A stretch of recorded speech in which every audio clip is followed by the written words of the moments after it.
Hello DNA Reddy, వాడెవడో ఎగ్జామ్లో fail అయ్యి 10 కింద చచ్చాడంట. ప్రభుత్వం ఫెయిల్ అయి చచ్చాడని ఆ చావు చంద్రబాబు కథలో వేయించు, ఆ వార్త మన పక్షి పత్రికలో వేయించు.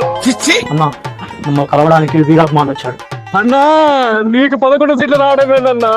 ప్రతిపక్ష హోదా లేకుండా పోవడం ఏందన్నా నీకు? ఏం చేశాం తమ్ముడు, దరిద్రం దశావతారాలు దెబ్బేసింది. అన్నా మా ఊళ్ళో సమస్యలు చాలా ఉన్నాయన్నా, నువ్వే అసెంబ్లీలో పోరాడి పరిష్కరించాలన్నా.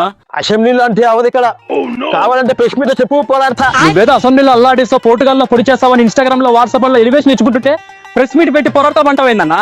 ఏం చేయమంటావు, వాళ్ళు బాహుబలి సైన్యంలో 164 మంది ఉన్నారు, మేము క్రికెట్ టీంలో 11 మందే ఉన్నాం, కనీసం ప్రతిపక్ష హోదా కూడా లేదు.